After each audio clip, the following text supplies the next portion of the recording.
เจ้าหน้าที่ตำรวจของไทยบุกรวบหนุ่มลาวอายุ 19 ปีเป็นสาวเมืองปักงึมนครหลวงเวียงจันทน์พร้อมกับยึดของกลางจำนวนหลาย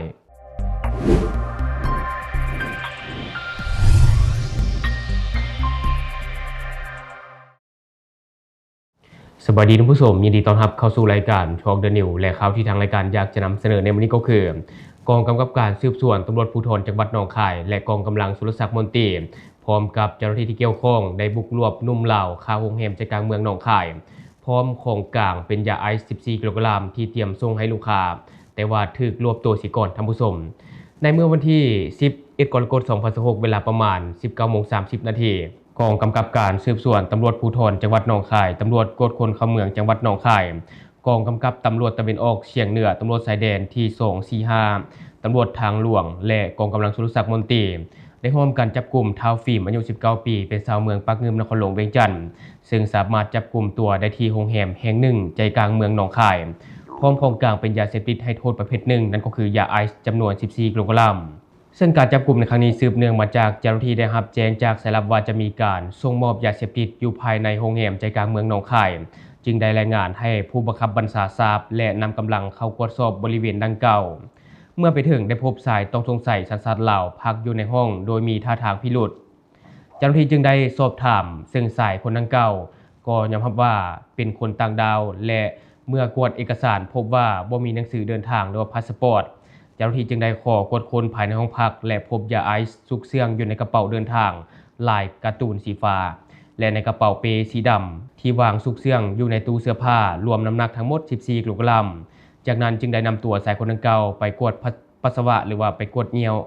พบผลเป็นบวกท่านผู้ชมก็คือมีสารเสพติดอยู่ในร่างกายเจ้าหน้าที่จึงได้แจ้งข้อกล่าวหาคือ 1. จำหน่ายยาเสพติดให้โทษประเภทหนึ่งนั่นก็คือยาไอซ์โดยการมีไว้ครอบครองเพื่อจำหน่ายโดยไม่ได้รับอนุญาตอันเป็นการกระทำเพื่อการค้าก่อให้เกิดการแพร่กระจายในกลุ่มประชาชนและเป็นการกระทำที่ส่งผลกระทบต่อความมั่นคงของรัฐและความปลอดภัยของประชาชนทั่วไป 2. เสพยาเสพติดให้โทษประเภทหนึ่งหรือว่าเมทแอมเฟตามีนโดยผิดกฎหมาย 3. เป็นคนต่างดาวหลบหนีเข้าเมืองโดยผิดกฎหมายหลังจากนั้นเจ้าหน้าที่ก็ได้ควบคุมตัวผู้ต้องหาพร้อมของกลางทั้งหมดส่งให้พนักงานสอบสวนสถานีตำรวจภูธรเมืองหนองคายเพื่อดำเนินคดีตามกฎหมายต่อไปซึ่งในปัจจุบันถ้าเว้าถึงการลักลอบขนส่งยาเสพติดข้ามชายแดนระหว่างลาวไทยนี่ก็ถือว่าเกิดขึ้นอย่างต่อเนื่องแทบจะเป็นข่าวรายวันเลยก็ว่าได้ท่านผู้ชมมีทั้งจับได้แด่บ่จับได้แด่ซึ่งในกรณีนี้ก็คือเป็นหนุ่มลาวท่านผู้ชมอายุเพียงแต่19 ปีเท่านั้นซึ่งก็มีทั้งเสพและก็จำหน่ายซึ่งก็ต้องสมเสยการให้เวียกของเจ้าที่ฝั่งไทยที่สามารถสกัดยาล็อตนี้เอาไว้ได้ก่อนเพราะถ้าบ่ฉะนั้นแล้วอาจจะกระจายไปในหมู่ประชาชนเข้าถึงกลุ่มวัยรุ่นอยู่ในประเทศไทยก็เป็นไปได้และบัดนี้ทางรายการจะพาท่านผู้ชมมาติดตามอีกหนึ่งข่าวก็คือปกสเมืองอัสสะพรนำตัวผู้ต้องหามาจำลองเหตุการณ์ฆาตกรรมคืนอยู่ที่บ้านกุดสุงอิงตามการรายงานข่าวของแฟนเพจข่าวเศรษฐกิจสังคมได้รายงานเอาไว้ว่าในวันที่ 9 กรกฎาคม 2026 เจ้าหน้าที่ตำรวจกองบัญชาการปกสเมืองอัสสะพรสมทบกับปกสกลุ่มบ้านที่4และอำนาจการปกครองบ้านกุดสุง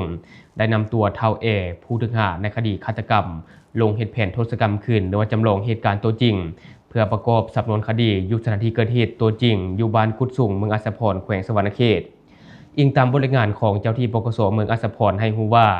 ในเวลา 8 โมงของวันที่ 4 กรกฎาคม 2026 เจ้าหน้าที่ได้รับแจ้งเหตุว่ามีคนเสียชีวิตอยู่บ้านกุดสุงหลังจากได้รับแจ้งท่านพันโทไสสนะแก้วดวงสินหัวหน้ากองบัญชาการปกสเมืองอัสสะพรได้ชี้นำให้เจ้าหน้าที่วิสาสะเพาะลงกวดกาชันสูตรสถานที่เกิดเหตุผ่านการกวดกาพบเห็นผู้เสียชีวิตชื่อเท้านิดอายุ 45 ปีอาชีพเฮ็ดนานอนเสียชีวิตอยู่ต่อหน้าเรือนของเท้าที่เป็นคนบ้านเดียวกันผู้เกี่ยวถูกยิงโดยปืนแก๊ปซึ่งก็มีลูกวาน3ลูกได้ไปถึกบริเวณบ่าไหล่เบื้องขวาทะลุหน้าอก1ลูกซึ่งเจ้าหน้าที่ก็ได้กักตัวเท้าพร้อมกับปืนแก๊ป3กระบอกเพื่อดำเนินคดีผ่านการสืบสวนสอบสวนเท้าก็ได้ให้การรับสารภาพว่าในเวลา 21 โมงของวันที่ 3 กรกฎาคม 2026 ขณะที่ตนเองกำลังนอนอยู่เรือนเท้านิดได้เข้ามาหาและได้ชวนดื่มเหล้าแต่ตนได้ปฏิเสธเนื่องจากเท้านิดยังตื้อลือบ่ยอมกลับก็ได้เกิดมีปากเสียงกันโดยความโมโหเท้าจึงได้จับเอาปืนแก๊ปที่วางไว้ข้างบ่อนอนย่างออกมายืนอยู่หน้าห้องนอนแล้วไล่ให้เท้านิดกลับเมื่อเห็นว่าเท้านิดยังบ่ยอมหนีและพยายามย่างขึ้นคันไดเรือนเท้าจึงได้ตัดสินใจลั่นไกปืนใส่เท้านิด1 นัดเฮ็ดให้ผู้เกี่ยวล้มลงเสียชีวิตคาที่หลังเกิดเหตุผ ผู้ถูกฆ่าก็ได้ลงไปกวดสอบเบิ่งศพและเมื่อรู้ว่าเสียชีวิตแล้วจึงได้กลับขึ้นไปนอนเรือนจนฮอดเช้ามื้อต่อมาเนาะจึงได้แจ้งต่อครอบครัวและการจัดตั้งบ้านปัจจุบันนี้เจ้าหน้าที่ก็ได้ดำเนินคดีต่อท้าวแอในข้อหาฆาตกรรมตามมาตรา118ของประมวลกฎหมายอาญาฉบับปรับปรุงปี 2017 เพื่อดำเนินคดีตามขั้นตอนของกฎหมายต่อไปซึ่งคดีฆาตกรรมในลักษณะแบบนี้ก็ถือว่าเกิดขึ้นอย่างต่อเนื่องท่านผู้ชมบ่ว่าจะเป็นในลักษณะที่ว่าดื่มเหล้าแล้วพิดเถียงกันมีปากเสียงกันและนำไปสู่การฆาตกรรมหรือแม้กระทั่งว่าลมบ่เข้าใจกันเนาะเกิดมีการทะเลาะวิวาทกันก็ลงมือฆาตกรรมกันก็มีเช่นกันอย่างเช่นในกรณีนี้เนาะที่จริงเนี่ยเฮาก็บ่ฮู้ดอกว่าแรงจูงใจหรือว่าเหตุการณ์ในครั้งนี้เป็นอะไรกันแท้เพราะว่าเฮาบ่ได้อยู่ในเหตุการณ์เนาะบ่มีพยานและบ่มีใครเห็นเหตุการณ์มีแต่ว่า2คนผู้หนึงเสียชีวิตไปแล้วอีกผู้ต้องหาเว้าจั่งใดก็คงจะเป็นแบบนั้นเนาะท่านผู้ชมแต่ว่านั้นก็ตามเนาะก็ต้องขอแสดงความเสียใจมายังครอบครัวของผู้เสียชีวิตในครั้งนี้ด้วยที่จริงมีหยังก็ค่อยเว้าค่อยจากันเนาะท่านผู้ชมบ่อยากให้ใส่อารมณ์เนาะบ่อยากให้ใส่อารมณ์ในการแก้ไขปัญหาเพราะว่ามันจะนำไปสู่การสูญเสียในภายหลังและวันนี้ทางรายการจะพาท่านผู้ชมมาติดตามอีกหนึ่งข่าวที่ว่าเป็นข่าวลาวคือกันเนาะก็คือเจ้าหน้าที่ของลาวนี่นะได้ไปกวดกะหารอาหารคนจีนพบว่ามีการนำเอาสัตว์ป่าห่วงห้ามหลายชนิดมาปรุงแต่งอาหารอิงตามรายงานข่าวล่าสุดของแฟนเพจหนังสือพิมพ์ลาวพัฒนาได้รายงานให้รู้ว่าข่าวสารกสิกรรมและสิ่งแวดล้อมรายงานว่าในวันที่18พฤษภาคม2016ที่ผ่านมานี้เจ้าหน้าที่เครือข่ายบังคับใช้กฎหมายว่าด้วยสัตว์น้ำสัตว์ป่าและกฎหมายว่าด้วยป่าไม้ได้ลงเคลื่อนไหวกวดกะหารอาหารแห่งหนึ่งอยู่เขตบ้านจอมมณีเมืองไสยสถานนครหลวงเวียงจันทน์ผ่านการกวดกะตัวจริงเจ้าหน้าที่ได้พบเห็นซากชิ้นส่วนและสัตว์ป่าที่ยังมีชีวิตประเภทห่วงห้ามถูกนำมาปรุงแต่งซื้อขายเป็นอาหารให้กลุ่มนักท่องเที่ยวคนต่างประเทศอย่างผิดกฎหมายของกลางที่กดพบและกักได้เข้าไปและได้กักยึดในเบื้องต้นประกอบมี 1. งูยังมีชีวิตจำนวน1ตัวน้ำหนัก1.42 กิโลกรัม 2. ซากตัวลิ้นเนาะถอนเกล็ดแล้วจำนวน4ตัวมีน้ำหนัก 4.8 กิโลกรัม 3. เกล็ดลิ้นจำนวน1ถุงน้ำหนัก 3.2 กิโลกรัม 4. ชิ้นส่วนซีนและเครื่องในลิ้นที่ยังดิบทำผสมน้ำหนัก 2.1 กิโลกรัมแล้วก็5เป็นชิ้นส่วนตัวลิ้นเนาะที่ว่าสุกแล้วน้ำหนัก 3.8 กิโลกรัม 6เป็นชิ้นส่วนตีนหมีเนาะจำนวน4ชิ้นน้ำหนัก 2.1 กิโลกรัมและ7ก็คือเป็นเหล้าบองสัตว์จำนวน1โถรวมน้ำหนักทั้งหมดของกลางซากชิ้นส่วนและก็สัตว์ป่าที่ยังมีชีวิต 25.52 กิโลกรัมดังนั้นเจ้าหน้าที่เครือข่ายบังคับใช้กฎหมายว่าด้วยสัตว์น้ำสัตว์ป่าและกฎหมายว่าด้วยป่าไม้ได้นำเอาตัวผู้ต้องหาเพศชายสัญชาติจีนมาดำเนินคดีตามกฎหมายต่อไปที่จริงถ้าเขาเว้าถึงหารอาหารที่ลักลอบนำเอาสัตว์ป่าประเภทห่วงห้าม